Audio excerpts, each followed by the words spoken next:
All right, welcome all. This is our second session in the Supporting Learners with Diverse Literacy Needs series.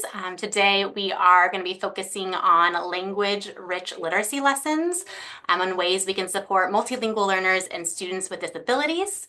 This is a part of the Project Arise grant, which offers professional learning opportunities for TK-12 educators across the state of California. And we are funded through the Reading Instruction and Intervention Grant from CDE and strive to elevate inclusive, effective reading instruction for every learner. On the screen there, you can see the amazing partners from across the state who have helped to develop and deliver professional learning over the last couple of years. We want to make sure that you're aware of all of the free self-paced online courses that are offered by Project Arise. These courses provide a comprehensive approach to literacy instruction and can be taken in any order to meet your needs. There are also graduate semester units for completion of the courses available through the University of Pacific. And so you can see some of those topics, as well as going into the chat is the link to where you can access all of those resources.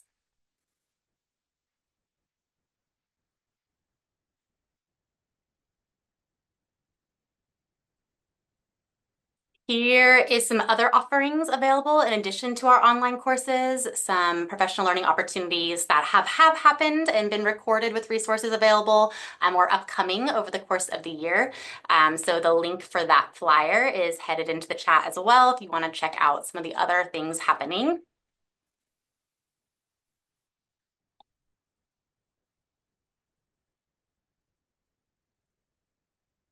And then before we jump into content today, here are some resources. And so here is a handout. As we begin engaging in activities, here is a resource for you to jot down notes if you would like.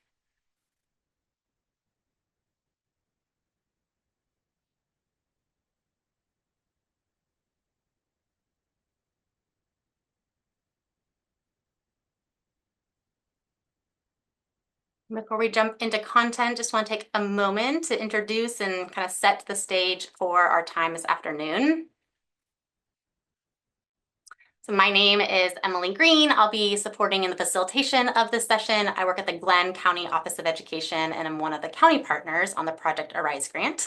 And it is my privilege today to really hand it over to TNTP and Alina and Ruthie for their content expertise this afternoon. Thanks, Emily. My name is Alina Sigmund. I'm a director at TNTP. Ruthie, if you don't mind just giving a wave, you'll hear from my colleague Ruthie in just a moment as well. We're really, really happy and honored to be here with you all and appreciate your time at a really busy time of year. So we'll go ahead and kick off today. And the first thing we want to do is just to remind you all of the purpose of this series. If you came to our series in October and were able to join us, or if you were able to watch the recording on YouTube, you know that the purpose of this series is really to bring together its research, practice, really thinking about application at the classroom level for equitable literacy access and outcomes for students with disabilities and multilingual learners. We're going to be talking about just some general best practices and research in the field around, specifically today, we'll be focusing a lot on phonemic awareness and phonics. We'll get to that in a moment. But we really want to highlight this angle that really invites you to come with this perspective and think specifically about students with disabilities and multilingual learners and how to best uplift their assets and voices in the literacy classroom. So we have three objectives for today. First, a beliefs objective that all students are capable of achieving grade level standards with multiple opportunities and timely support and practice. Today, we're going to be in our knowledge objective, really focusing, as I said, in on phonemic awareness and phonics, again, with this angle and how to best support multilingual learners and students with disabilities in the classroom. And today, we're also hoping that you will think about your classroom or your context, be it a classroom, school, district, whatever role you are in education, but how can you kind of identify one student that you want to best support? So our brief agenda for today, I'll give you a moment just to take a look at it. We're going to start with what we know about our students, and then we'll dive into content. We're going to have two different application portions of the workshop, as well as some different application activities as we go through. And just throughout this, we'd invite you to use the chat, comment on various things, ask questions. We've got lots of folks here monitoring the chat. We'll invite you to come off mute too at various points, but really would love to hear your voice. And again, just appreciate your time, appreciate you being here. So with that, we'll go ahead and dive into our first section, what we know about our students and language and literacy development. And again, as I said, this session is really going to focus on two key components of foundational skills lessons, phonemic awareness and phonics. But before we jump into all of that, we really want to make sure that we start with this from the top and we're really clear about our end goal. And that is that phonemic awareness, phonics, indeed, all foundational skills, it's a stepping stone in order to make meaning from the text, right? So the end goal of all literacy lessons is that when students are given a text of any kind, they are able to comprehend the text that they're reading or the text that they're engaging with. And we know that in order to do so, they have to be able to decode, right? They have to be able to read the words that are on the page. They have to know what those words mean. And so sometimes when we think about foundational skills, when we think specifically about phonemic awareness, when we think about phonics, especially if you're in the early elementary area, sometimes it feels like there's a tug and pull between what's most important in the classroom, right? Is it foundational skills? Is it the comprehension? They're both important. Our ultimate goal is to make meaning from the text. That being said, today we are going to be kind of hanging out in this end of the spectrum and talking a lot about foundational skills components. These are the four components that need to be true and need to be explicitly taught for students in order to grasp really strong reading skills. And if you're familiar with the Project Arise modules, we really go in depth with these different four components. They're print concepts, phonological and phonemic awareness, phonics, and word recognition and fluency. We also know that in the classroom, we work with diverse learners every day. And so we want to be mindful specifically of students with diverse linguistic needs. And so that might mean giving students the opportunity to make cross-linguistic connections between their home language and the language of instruction, if that differs, and opportunities to translanguage, that is to use all of their linguistic resources, including their home language, to make sense of the language of instruction, again, if it differs from their home language. When we think about foundational skills and we think about phonological processing, we can pull on a lot of neurological research and a lot of research about the reading brain to figure out what's happening. One thing that we know from this research is that we're really wired to understand language, right? If you have met a small child or interacted with a baby, we know that we come into the world with these areas really well set up, right? Babies can communicate in various ways, screaming, babbling, all of the above. But we know that reading is a relatively new invention. And so within our brain, we have to really teach these areas to connect. And our job as teachers is to start building a bridge between these areas, between the phonological processor and between other areas in the brain, because reading is not natural. It's a relatively new invention. We're going to zoom in here on the phonological processing system because it's a system that really helps us to build that bridge. This is in order to understand how spoken language connects to written language, phonological awareness helps us to break down smallest units of sound so that students start understanding how to break that apart as we're listening to reading, as we're reading, and then eventually as we're transferring that into writing. So that's a little bit of the content that we're going to be diving into today. We also want to think about our students and who it is we're delivering this content for. And we know that in the state of California, we have a really beautifully diverse set of students, about 5.8 million students overall, and over 17% of the population are multilingual learners. About 13% of the population are students with disabilities. And so again, throughout this presentation, we'd really encourage you to think about your own school, your own district, your own context, and think about the students that you are here to serve, knowing that we teach students with diverse linguistic needs and diverse learning needs, and we really want to bring that to the front of mind. So for our multilingual learners specifically, we know that acquiring language and literacy is a really complex process because they have to attend to two or sometimes more languages. And that means that students are constantly using all of their linguistic resources to transfer content and language and literacy and cultural knowledge and skills from one language to another, kind of bouncing back and forth.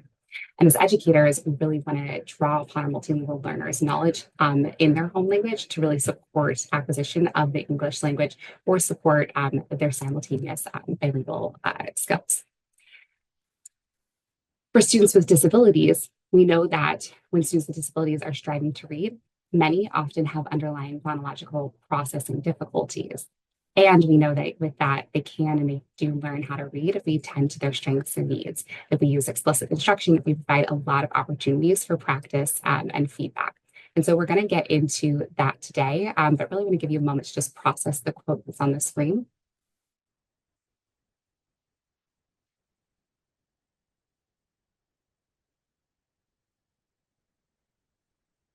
And again, think about your context as you dive in. So with that, I'm going to give about 30 seconds just for some individual reflection. Brought this question up a couple of times already, but again, I just invite you to attend to your context. So maybe about 30 seconds to think about a multilingual learner or a student with a disability that you want to keep front and center as we move through this session.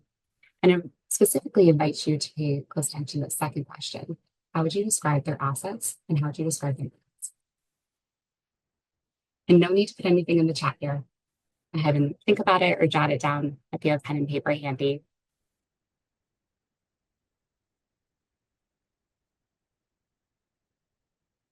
All right, we'll come back to that student several times throughout this presentation, but again, just invite you to keep that front of mind. So I'm going to pass it over to my colleague Ruthie in just a moment, but before we do, I want to just kind of address the elephant in the room, which is that we're going to be attending to some pretty specific language and literacy topics within this session. And sometimes if you're like me, it can feel a little bit intimidating to kind of think so methodically about language. You are not expected to know everything about language. It is likely not your role, likely not your job. And so throughout this presentation, we just really invite you to stay curious. If students ask you questions about language that you don't know, it is okay to say you don't know. Again, just really appreciate you being here. And with that, Ruthie, I'll go ahead and pass to you. All right. Thanks, Alina. And hi, everyone. We are going to get started with our content. I do want to name a couple of structures that we put into the slides just to kind of support you, especially if you're coming back to this presentation after today's session. That will just kind of help you kind of note specific strategies that you might want to attend to depending on the learner that you just thought about. So throughout the session, we will have some slides that look like this that have specific strategies or practices that can be used to support either students who are multilingual learners or students with disabilities. And for today's session, some of these slides we will actually talk through examples of what this would look like in your classroom or watch videos that show some of these strategies in action. But we will also have some times where I'll say like, oh, we put some additional resources in the slides that you can come back to. So this will be just kind of a helpful visual reference so that you can come back and continue your learning about specific needs or strategies that you're curious about. So we're going to get into our work, starting with, like Alina said, our conversations around the oral language pieces first, and in particular, phonemic awareness. Before we get into kind of the weeds around phonemic awareness strategies and the different skills within phonemic awareness, I'll just orient us back into kind of a context setting of what phonemic awareness is and where it sits within larger literacy skills. So phonemic awareness sits within a larger umbrella term called phonological awareness, which really refers to awareness around the sounds that occur within spoken words. So you can see on this graphic, it goes from the top, more simple skills, to the bottom, more complex skills within that phonological awareness work. So we might have examples like students identifying rhyming words or students counting individual words in sentences, all the way down to getting more complex with awareness of sounds and words with things like students segmenting syllables in words.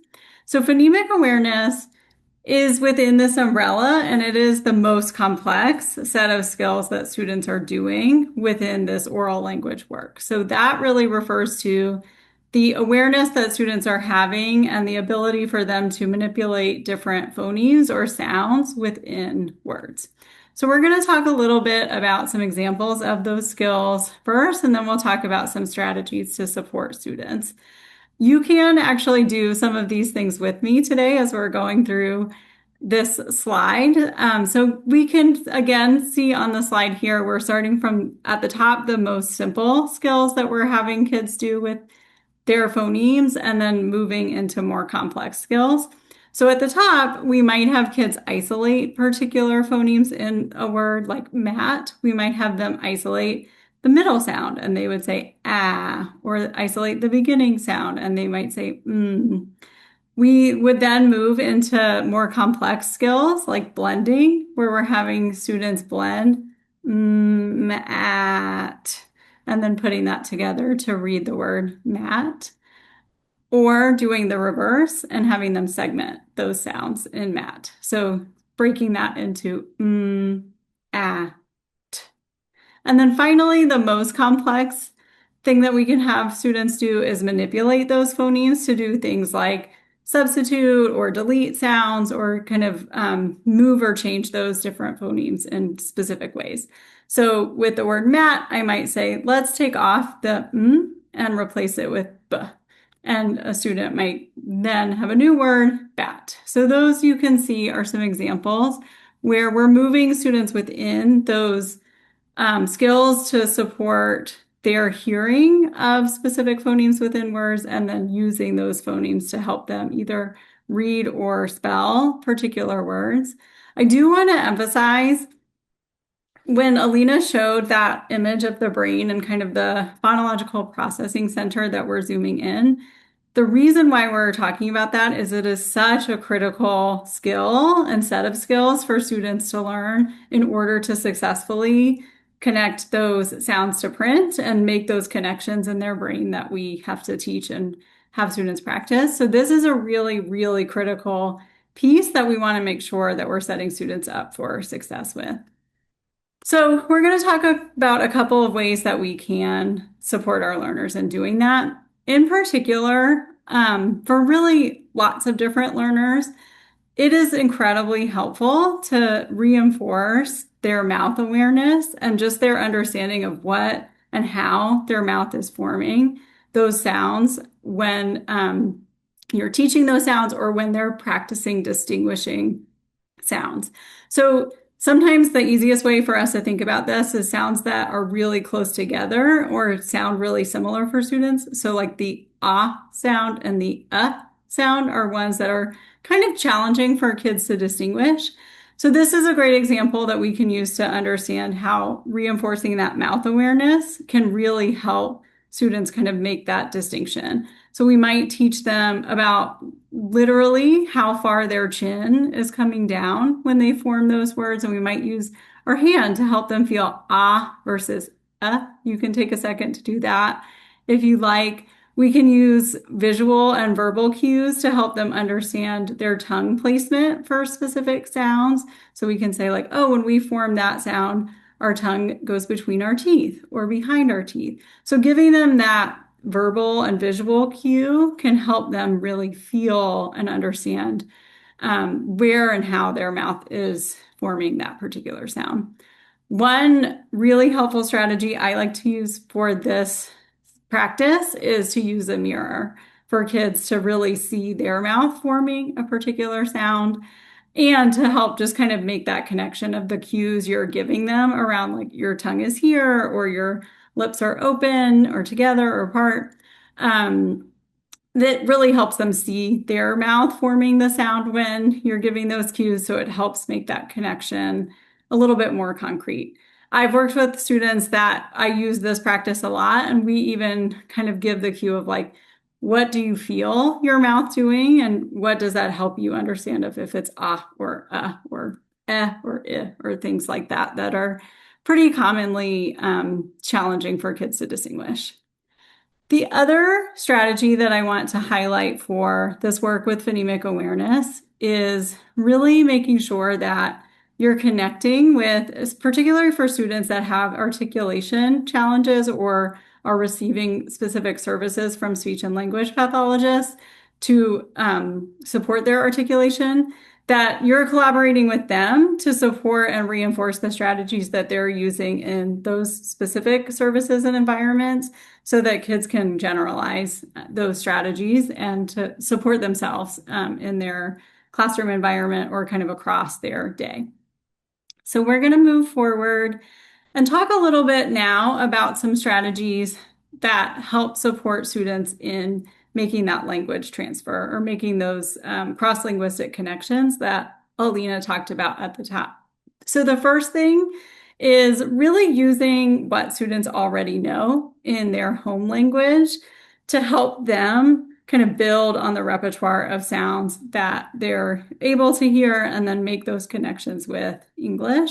So we're going to talk a little bit more about this later in this session, but using that opportunity to recognize the sounds that are common in their home language and have direct transfers in English and kind of using that to help bridge for students their home language to the new sounds that they're learning in English. Or if there are sounds that they don't yet already know or don't yet have in their home language, then planning explicit and intentional opportunities to kind of build that bridge as well. So we're going to show that experience and that kind of strategy in a little bit.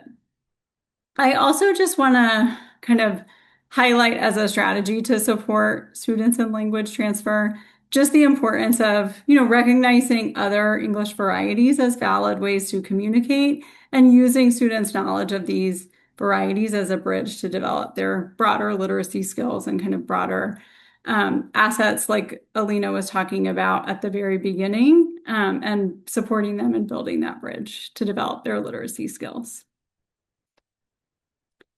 So we're going to look at an example of what this could look like in your classrooms, and I'm going to give you an opportunity to look for yourselves some of these strategies in this example. This comes from the book Literacy Foundations for English Learners by Elsa Cardenas-Hagen. If you haven't read this book, I highly recommend it. It's a really great resource. But what I want to give you an opportunity to do now is just skim through this sample lesson. And as you're reading through, I want you to highlight, and you can come off mute if you'd like, or you can share in the chat if that's better for you today. But what do you notice about how the teacher is supporting the students in this example to make connections with their home language or to support opportunities for them to explicitly really hear the different sounds that they're working on?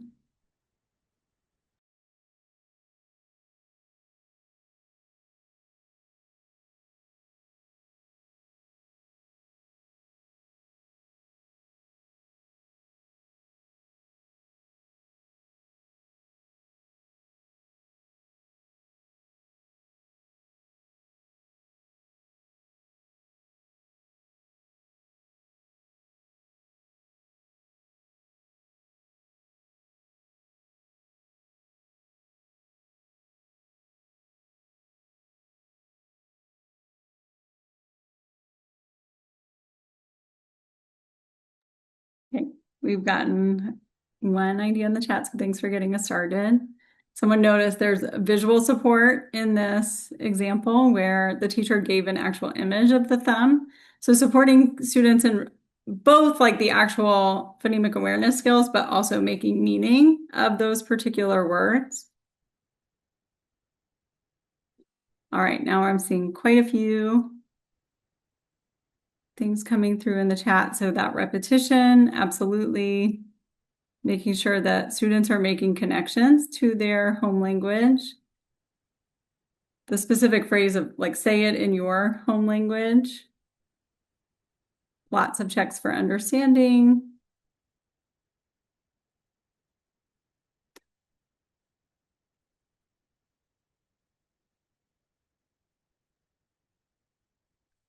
Okay, great.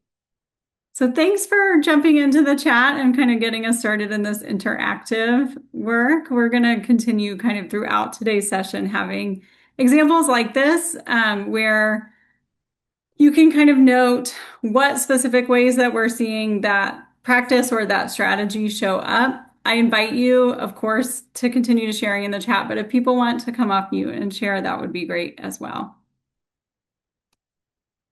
Okay, so the final piece that we're going to talk about in terms of supporting all learners in this work around phonemic awareness skills is really making sure that our instruction is both explicit and systematic. So what I mean by that is we're logically sequencing our instruction from the most simple skills to the more complex skills. And in our teacher language, we're very explicitly and very clearly explaining to kids what the skill is and how to practice that skill. So this gradual release idea of I do, we do, and then you do ensures that kids are getting a really crisp, clear model of the particular skill and then getting lots of opportunities to practice that skill. The other piece I want to layer onto that is the importance of using multisensory strategies with phonemic awareness skills. So using things like finger tapping to hear and then kind of connect the phoneme counting or segmenting, blending, things like that we're doing.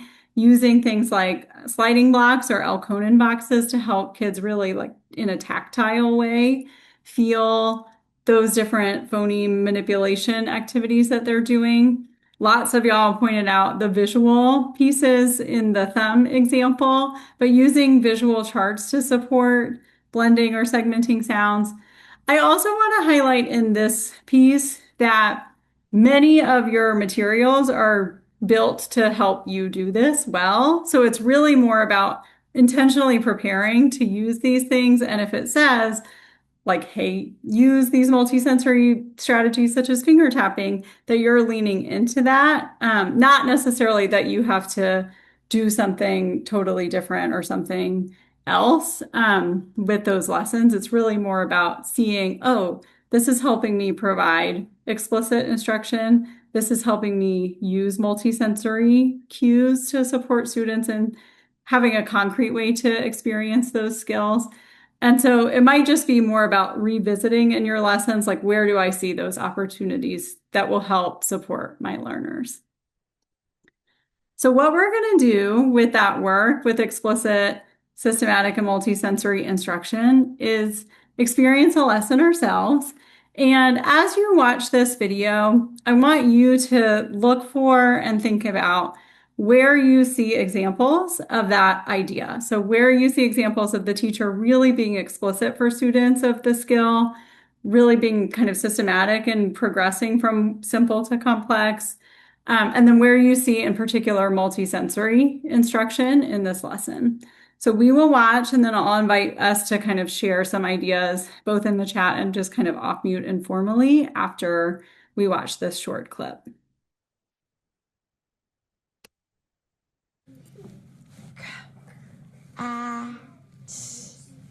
Cat. Let's do one more. Let's do dog. Ready? Dog. Good job. Friends, eyes on me. Listen. And then yesterday we started a new thing. We started the opposite of blending.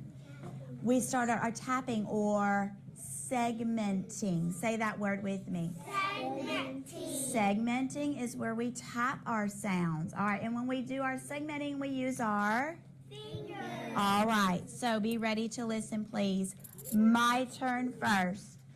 Good job, Elliot. Elliot, come sit. Look at me. Listen. Eyes on me. Ready? My turn first. Listen. Go. Oh, your turn. Ready? Go. Oh, very good. My turn. Listen. No. Oh. Your turn. Ready? No. Oh. Eyes on me. Listen. Say. A. Your turn. Ready? Say. A. My turn. Peyton, listen. Day. A. Your turn. Ready? Day. A. Good job. How many sounds did we hear in those words? Two sounds. Now, friends, we're ready to make a little bit more of a challenge. Are you ready for a challenge? Yes. All right, let's move on to a challenge. We're going to segment some words with 3 sounds. Ready? Eyes on me. Listen. My turn first. Cat. K. A. T. Your turn. Ready? Cat. K. A.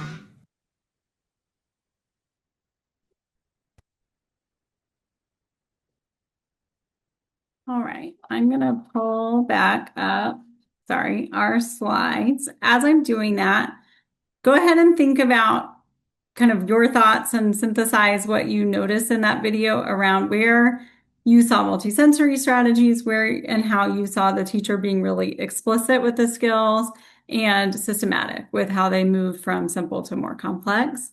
I will pull back up our slides and then we'll do some kind of quick sharing both in the chat, and then I'll invite people to come off mute and share as well.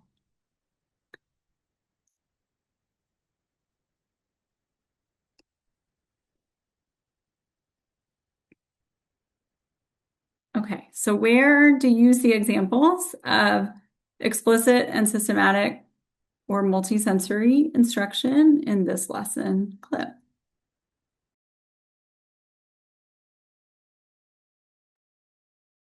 I'll come off.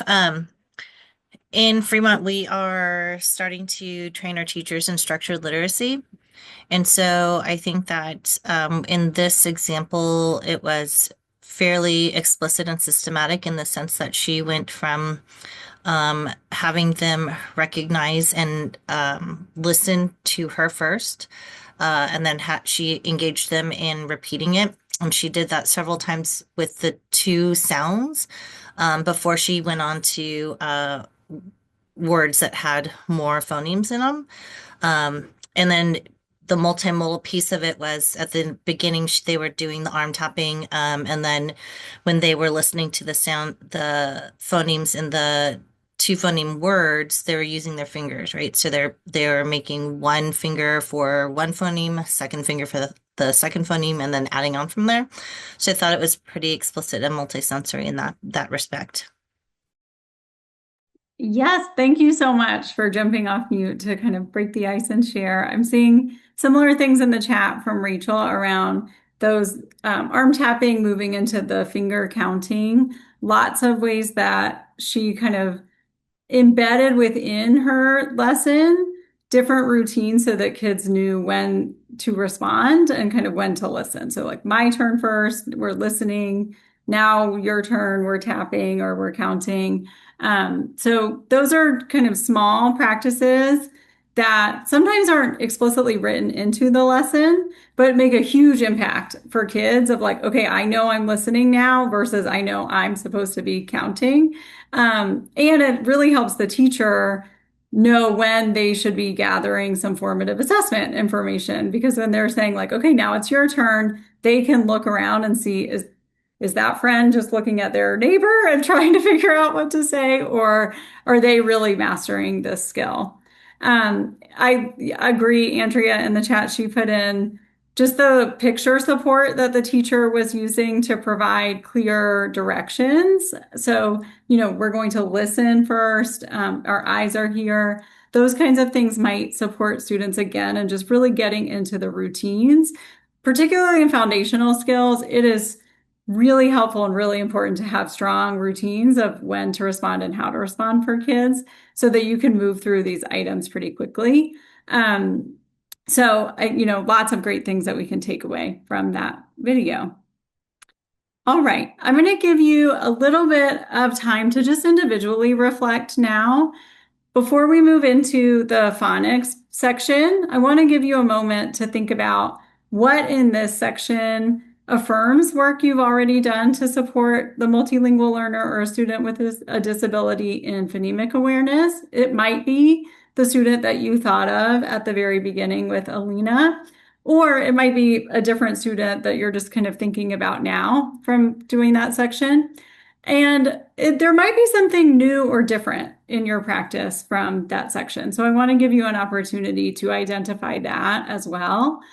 So what's something that was affirmed after that little bit? And then if there's anything new or different leaving today that you're thinking about. So take about a minute to kind of reflect on your own, and then we'll move into the phonics section of our lessons.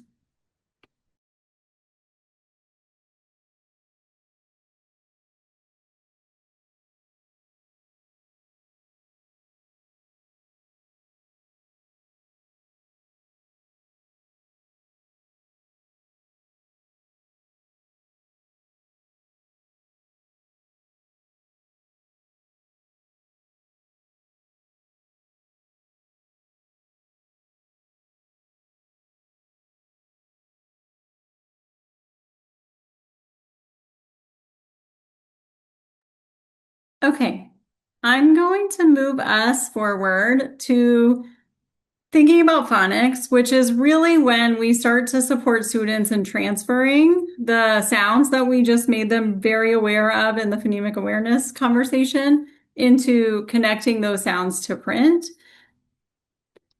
So within this kind of progression of word recognition skills and ultimately fluency, which supports comprehension, we're kind of here on this map. So we have this phonological awareness piece that we just talked about, where students are understanding that words are made up of discrete sounds.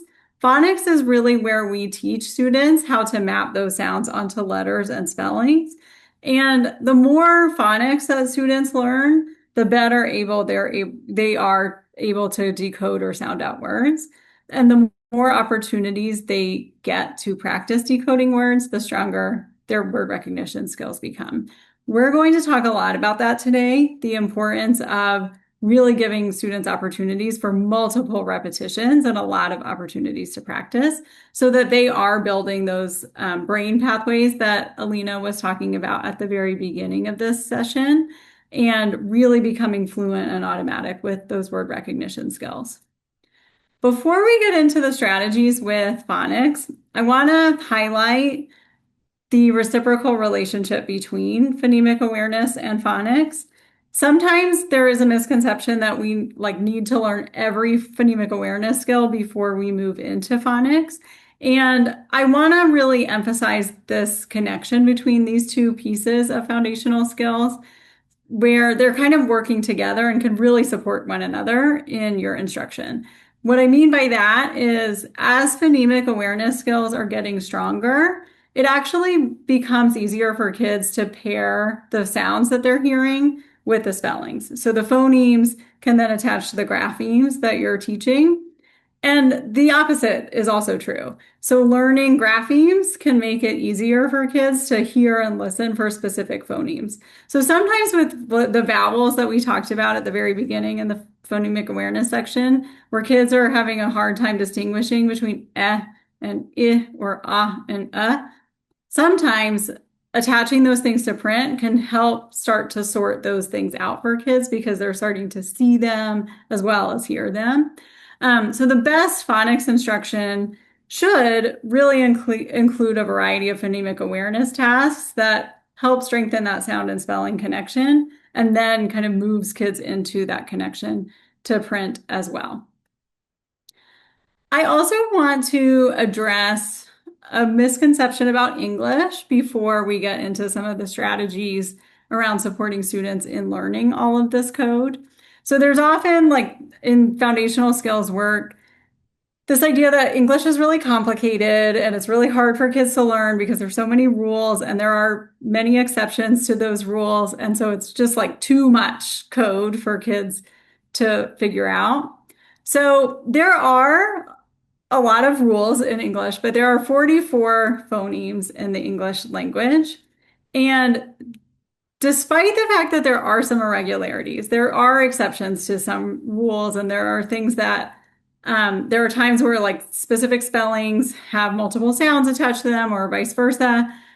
There are actually, when we really parse out like which sounds and spellings attach to each other, there are very few exceptions to the rules. And this is helpful for kids in that English does have some boundaries that they can rely on to help them become really strategic readers and strategic writers. So 50% of English words are spelled accurately by letter and sound correspondence alone, and 36% are accurate with an exception of one error. So you can start to see here that like as we really filter down between where are there exceptions to the rules or how many exceptions are we even talking about, fewer and fewer English sounds and spellings really do have exceptions to the rules. So I'm going to show you what this means in a more concrete example now with the case of the AI spelling. So AI, as the letter spelling, is something that in English usually occurs with the sound A, so the long A sound. The sound A with the spelling AI occurs in 314 words.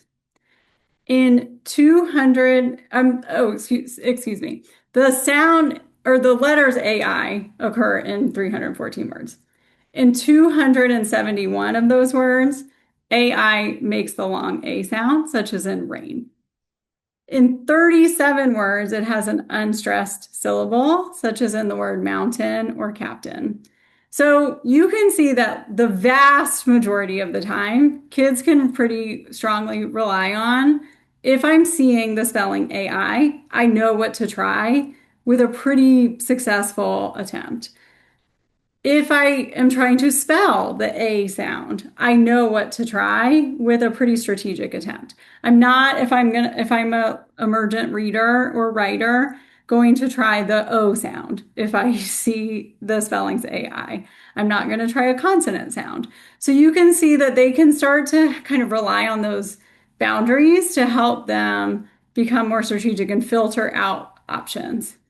Even within the exceptions, which you can see on the bottom of the screen here, when AI, the spelling, makes the short E sound, so like in the word said, again, against, so on, you can see that there are some connections between those words that kids can start to rely on and kind of make. So said shows up in other parts of aforesaid, again shows up in against. So kids, even within those exceptions, can start to see some pieces that are kind of familiar or common that you can make connections with. And then finally, the last point I want to make about this is with the exceptions that are remaining here. So the word plaid or the word aisle, those do have some exceptions that kids will need to learn at some point. But when we're talking about really early readers, they're not really experiencing in the decodable text examples like that. So they're not going to, come across things that will trip up that code processing system until they've been later in their kind of grade and also later in their scope and sequence. So they've been introduced to some of those exceptions, or they've been introduced to the idea that there might be alternative spellings or there might be some sound options that they would need to try. So, this is again part of that intention and systematic work is we want kids to start to understand within the English code, yes, there are a lot of rules that they need to learn, and there are some exceptions to those rules, but that system does really make sense once we teach it to kids, and they can rely on that to help them make attempts in reading and also make attempts in spelling when they're listening and hearing specific sounds. So we're going to get some experience just like understanding how that feels for students. One important piece in the design of foundational skills materials is this idea that some letters in English are much more valuable in terms of reading and spelling words than others.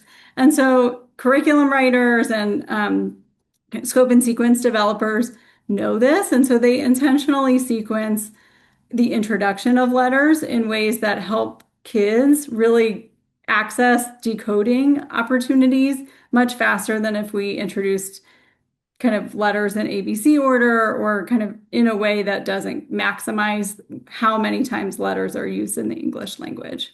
So with this string of letters that you see at the bottom, I just want you to like take a glance at that set of letters and imagine if you're a kindergarten student, how many words you would be able to make with that sequence of letters, or how many words you would be able to read just if I introduce you to this set of letters at the beginning of the year. So just take a moment and kind of reflect on that for yourself.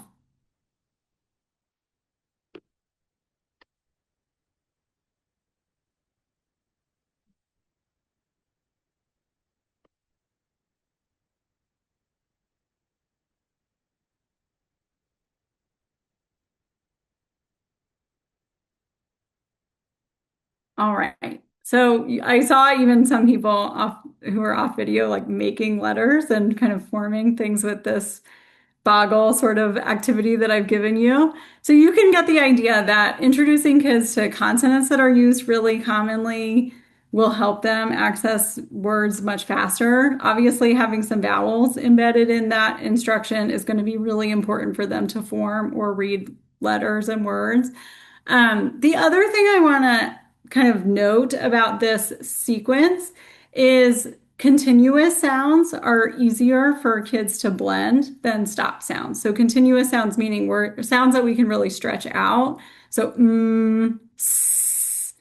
sounds that kind of do what they sound like, they continue or they don't stop. Stop sounds like t or k are a little bit harder for kids to blend. And so that is also part of this intentional sequence is writers know that. And so they're introducing things in an order that's going to help foster that blending ability in a specific way and in an easier way when you're talking about building from simple to more complex with those continuous sounds. Even when they're introducing stop sounds, they're doing that intentionally with the position that those sounds come in. So the stop sound t is going to come at the end of words before it comes at the beginning of words because it's a little bit easier for kids to blend in that way.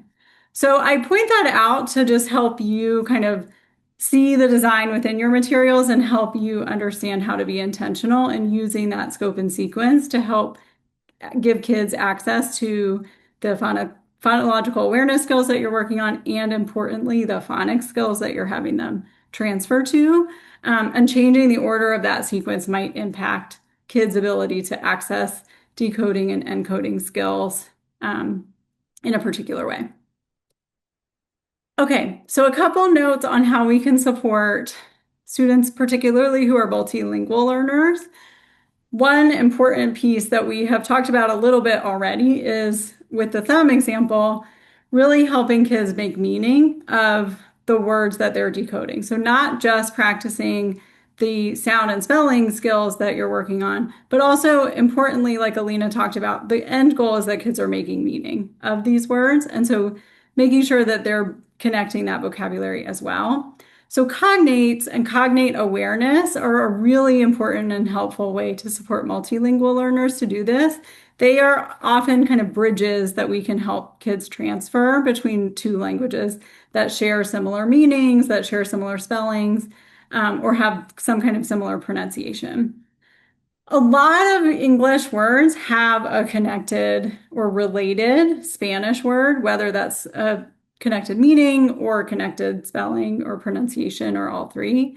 And many languages share cognates with, English, Spanish, Italian, German, so on. So like Alina talked about, it's not obviously possible maybe to know every single cognate, but just more to be intentional and aware of when there are opportunities to create that bridge for students and when you might want to like look up a cognate or look up if something is a cognate so that you can help students make those connections.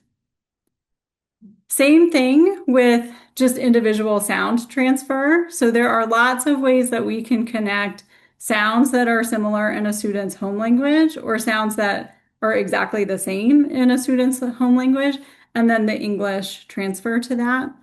English and Spanish have a lot of sounds that have direct transfers. And so we want to make sure that we're connecting those dots for students. And in particular, when there are sounds that don't have a direct transfer or that don't even exist in a student's home language, that we're providing some explicit instruction around those sounds so that kids can really hear and get some support in connecting that. So like the TH sound in Spanish is a good example that we'll look at in just a little bit, where we might need to provide some explicit instruction and some support for students around hearing that particular sound, saying that sound themselves, and then attaching it to the TH grapheme. I'm going to move us forward, but I do want to highlight in your resources some things that you can come back to. So this chart of direct and indirect sound transfers comes directly from that book that we just talked about a second ago, Literacy Foundations for English Learners. So that can be really valuable and helpful if you're trying to make Spanish to English sound transfers for students. If you have other languages that you're curious about or need to provide some specific connections to, we're not going to dive into this today, but mylanguages.com can help you make those connections and just kind of see where there are direct and indirect transfers that you might make. Okay, so before we get into some, again, just kind of like application and practice activity, I want to define some terms and then we'll get some additional learning and support around supporting specific learners with these pieces. So we're going to first talk about decoding and encoding. Decoding meaning the ability to apply knowledge of letter sound relationships to correctly read and pronounce written words. This is when, again, we're having students kind of do this complex processing where they're seeing particular letters and translating them into that sound. So M, they're translating to M. A, they're translating to A. T, they're translating to T. It's also important in the decoding process that kids are able to remember the correct sequence of sounds that they said and blend those together. So, mat.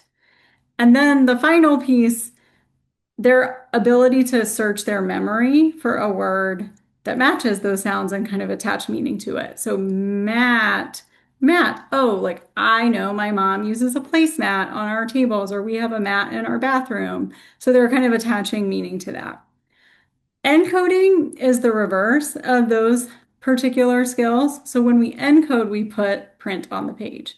So to encode, students need to think about the word that they're trying to spell, mat, and figure out the sequence for spelling it and use their knowledge of letter sounds and rules. And this is where that boundary system can be really valuable for them. If they're hearing they know, like, okay, I'm not going to try the letter E for that because I've learned some things about the letter same thing with okay, I've learned like what specific sound that or what specific spelling that sound attaches to. So as they're going through that sequence, they're forming the letters on the page. And that's another kind of important skill to consider is kids need to have the letter formation ability to encode as well. So they need to know when I'm writing as M that I go down, hump, hump. And so we give them the verbal path to kind of support them to do that. So I'm going to give you, again, just kind of an opportunity to see how that progression plays out in lessons before we do some application of these things. So in a lesson, students might practice first saying sounds and hearing sounds before reading and spelling individual words with those sounds. Then they might progress to reading and spelling sentences or decodable books with those words. And then finally, they might engage in practice writing sentences with the taught sounds. So all of this is part of that kind of systematic building from simple to more complex, building from phonemic awareness to phonics, and then ultimately getting opportunities for students to practice and apply those skills in connected text. We talked about this a little bit ago, but I want to really emphasize this chart and the importance of the number of repetitions that students might need to both learn new skills and become automatic with those skills. So I will give you a second to just process this chart on your own. But I want you to really internalize this idea that our students need massive opportunities to repeat and practice and get opportunities to do things on their own. The materials that you're using are going to provide resources for you to do that in your whole group instruction, but you might not be taking advantage of as many repetitions as you might need to support all of your learners. So we're going to talk a little bit about ways that you can increase that in just a second. For now, I want you to just kind of process for yourself. The more opportunities that students have to practice, the more automatic they will become with these skills. So just take a moment and kind of internalize the number of repetitions that students might need to develop that automaticity.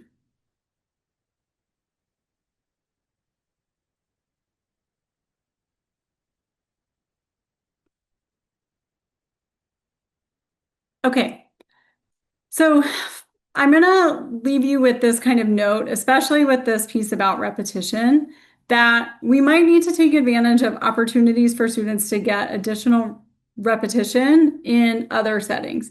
So this might be an opportunity to just have coherent instruction across core instruction blocks, interventions, specialized support, and the repetitions don't all have to happen in that core instruction block. We can increase repetitions in small group instruction. That can even occur before the core instruction lesson, and we can be giving kids, a preview or additional at-bats before the core instruction block. But importantly, that we're using strategies that students are taught across settings, and we're doubling down and kind of tripling down on opportunities for them to reinforce those skills and to practice them and generalize them across lots of different services, lots of different settings in their school day, and even like different adults that are working with them. Okay, so I will give you another just quick moment to reflect on what affirmed you in the work that you've already done in this section or anything that was new or different. And then we'll move into some brief application opportunities with our remaining time.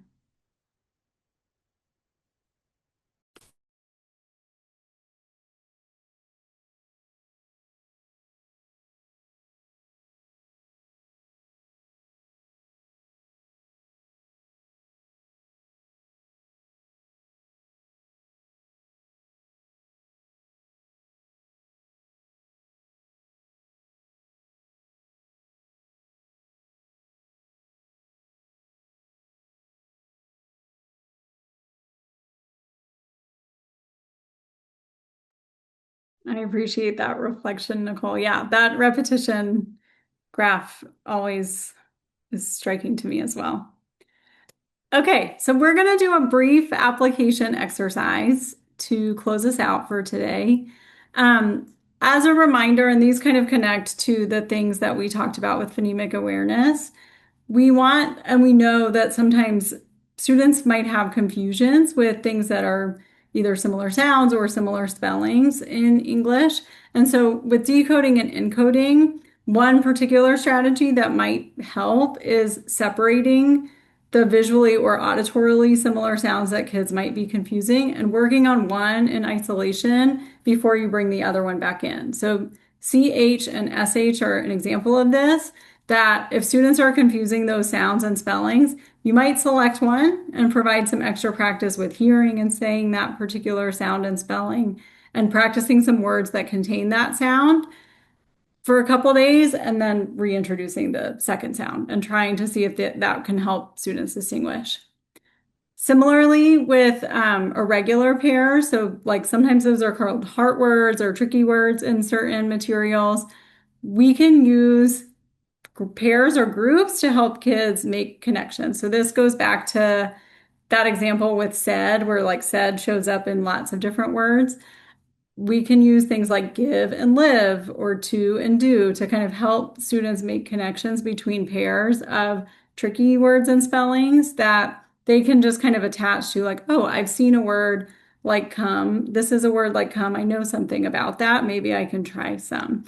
So using those kind of opportunities to make connections, even with irregular words, to help students make attempts in a more strategic way. So we're going to get a little bit of practice with that as we close out our time together. I'm going to give you an example of, we'll just do student one for now, and then you can come back to student two on your own after today. So looking at student one, which is kind of this left part of the screen, on the left of this chart, you see the student attempts to write a particular word, and the highlighted words are where the student made an error. So next to the highlighted word, you can see the target word. So for example, with cot, we see that highlighted, there's an error there. The target word was cut. Sod, we see an error there. The target word was said. So just looking at those confusions, I want you to take a moment and think to yourself, what does the student need help with if they're making errors like cot and for cut or sod for said? And just quickly in the chat, drop in a note about what instruction might you start with to provide support with that.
I love these notes in the chat around. We notice like there's some confusion with the short U sound and the short O sound. So we can use things like the vowel valley to provide some visual supports, providing students support around the mouth awareness, using a mirror to help them really understand the difference between those sounds. Nicole, I love your note in the chat celebrating what the student got right in these attempts. They're actually like hearing a lot in the sound. They're hearing the beginning, the end successfully and accurately, and the middle is really, really close. So they're making a strategic attempt. So lots of ways that we can kind of support them in terms of discriminating between those short O and short U sounds with the pieces that we've talked today about. One kind of addition that I'll just add as we move on from this example is we might want to check if this confusion is also occurring for students in reading, or if this is something that is just showing up in their writing practice. So are they actually substituting? Do they think the short O and the short U sound say different things? And so that might be something to confirm. I'll leave you with that student two example to kind of give yourself some independent practice after today's session. And you can do a similar exercise to just build your toolbox of when I'm seeing students have those misconceptions. First, how do I assess kind of where they're getting confused? Where is their earliest point of confusion? And then what might I do to support them?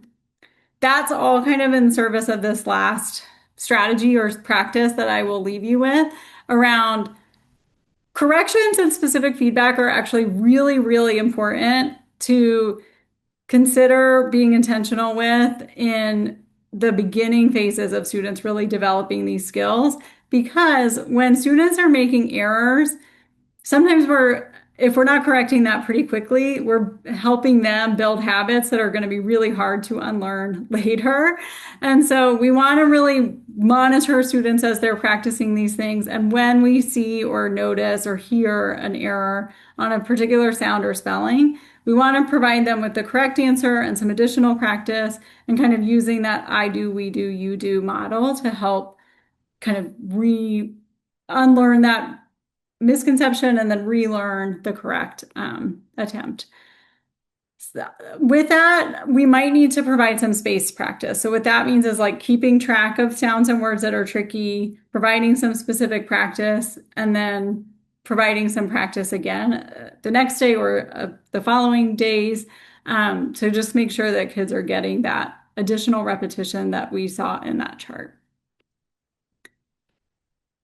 Okay, what I'm going to do very quickly is show a brief part of this lesson. And then as you're watching this, I want you to, again, just think about what feedback is the teacher providing? What additional instruction or supports might you provide for the students that have misconceptions?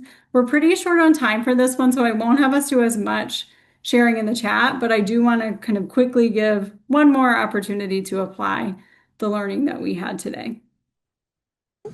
Say time. Time. Like, what time do we have art? 10 o'clock, right? Time. You might be doing this. Or you might be tapping it out on your arm. I like to do both to double check. Correct? Correct. Good. Anand, shout out to you for leaving the I as a team and then filling in the other sounds. Adiel, shout out to you for putting the V to show that they work as a team. Good. Jacob. I.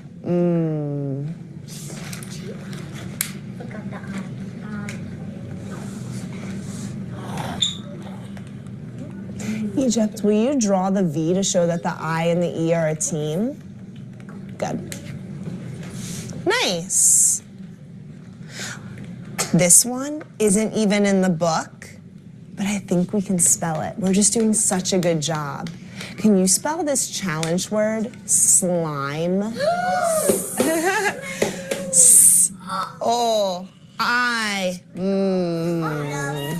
Shh. Good. Are you serious? Okay, I do love that video because they get very excited about the word slime. I'm gonna pause this there because we are short on time, but you can have access to this video after today, so you can go back and watch the remaining pieces with her dictation exercise and kind of see how she provides some support. But connecting to our strategies that we use today, those visual supports where she's prompting kids to really make that V connection between sounds. In some cases, she's helping kids distinguish like slime, whereas in less complex skills without blends, she didn't provide that kind of support. And so those are some things that you might, again, just consider in your instruction. How are you being intentional in making those connections for kids or providing that tactile or multisensory support? Or what other supports might you add into your lessons to kind of enhance that work? Say here we go. I'm going to move us forward. As a final piece, I'll just like re-emphasize that with the particular work around multilingual learners, we want to, of course, make those connections between their home language and English, but we really want to be explicit with the sounds that don't transfer between those home languages and English. So those resources we shared today might help you just know which of those sounds are direct transfers or which might have some indirect transfers or connections. And especially in kindergarten and first grade, when kids are really learning sounds for the first time, it might be helpful to think about intentionally providing bridge lessons for things that are not heard in their home sound. So H is a great example in Spanish to English. So the sound is something that's silent in Spanish. And so that might be an opportunity after a kindergarten lesson where kids learn the sound for the teacher and the students together to kind of explore the differences between those phonemes in English and in Spanish, and to help kids kind of talk about the connections between those two things and things that are different between those sounds in the two languages. And finally, just like we talked about with the cot and cod, now I can't remember what our target sounds were, but or cut and cot, there we go. Accepting approximations as students build that repertoire of skills, and really celebrating where are they successful, where are we seeing some progress, and then where might they need more time or practice in pronouncing sounds and words. So we have in your slides another example just to give you additional practice if you'd like to think about like where and how are students showing approximations, or where are they showing strengths and their sound and spelling work, and then where might you need to provide some additional practice or some additional support. So you can come back to this example after today. The final piece around application that we're leaving you with after today is some additional planning resources that are in your handout to kind of help bring that intention and bring that work with multisensory opportunities or work with systematic instruction into your lessons. And we have some additional links if you'd like to extend your learning or just kind of learn more about some of the things that we talked about today. So I think I am handing it off to Emily potentially to close us out. But thanks everyone for your time and engagement today. Thank you, Ruthie and Alina, for your expertise and sharing such great resources and thoughts and examples. I feel like seeing it in action is always so powerful, and being able to see what this looks like in actuality in the classroom. So thank you for sharing those with us. There is on the screen that link, both as a QR code as well as a short link. If you could please take a moment and give some feedback on the session, that would be super helpful. I'm dropping it here in the chat as well. So you have an opportunity to fill that out. We always take to heart what worked well and how we can improve in the future. So please take a moment and do that. Other than that, just want to thank you all for your time and attention and participation. Again, this mid-December, giving up an afternoon is no small feat. So thank you for being here and learning alongside with us. And if you have any interest in following along for other Project Arise resources, then here are different places you can find us, as well as some of those resources we shared at the top to find courses, as well as other offerings coming this year. But with that, just thank you. And if you have any final thoughts or questions, feel free to drop those in the chat or unmute, but I will close us out from here.